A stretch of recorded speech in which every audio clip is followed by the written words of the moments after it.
Hello guys, તો આજે એક બલેનોનું ડેશબોર્ડ કહેવાય ખોલ્યું હતું, એમાં કુલિંગ કોઈ લીકેજ હતી. આપ જોઈ શકો, આ અમારા મુન્નાભાઈ કામ કરે અને આ ડેશબોર્ડ ખોલ્યું હતું. જોઈ શકો તમે બધું, એના માટે બધું ખોલવું પડે. આ કુલિંગ કોઈ લીકેજ હતી. અહીંયા પણ આ બધું ખોલવું પડે.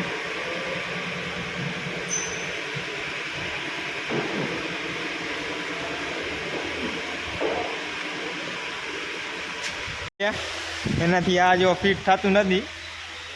હવે એ આપણે જ ફિટ કરવાનું છે. એકચ્યુઅલીમાં આપણે ફિટ કરી દઈશું. હવે જોઈએ.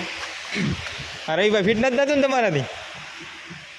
જો હવે એ મારે ફિટ કરવું જ જોશે, મારે ચાલશે નહીં.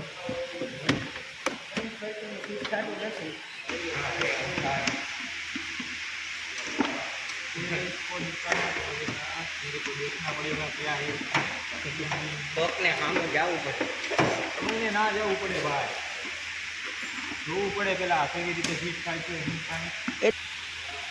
મનીષભાઈને કર બતાવ્યા એ અમારા રવિભાઈ. આ રવિભાઈ જો ભાઈ ગા, એને તો કાંઈ આવડતું નહોતું, તો આપણે તો બધું ફિટ કરી દીધું હવે એ બહારનું બીજું કરી કમ્પ્લીટ કરશે. બાકી નહીં થાય તો પાછો બોલાવશે રવિભાઈ. ગાઈસ, હા મુન્નાભાઈ ઊંધા પડી ફિટ કરવા માંડ્યા. જો મુન્નાભાઈ, હરખું ફિટ કરજો.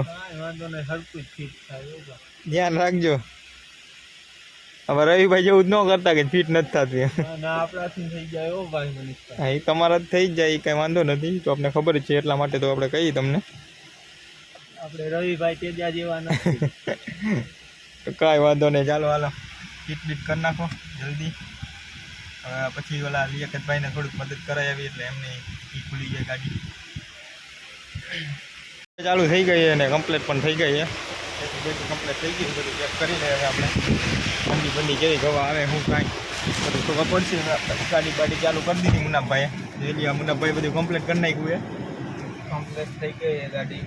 એસી બેસી કુલિંગ ગમતો તાકાતવાળું આવે હો ભાઈ. એમાં ના નહીં, કુલિંગ બુલિંગ સારું આવે. ગાડી કમ્પ્લીટ થઈ ગઈ. ગાડી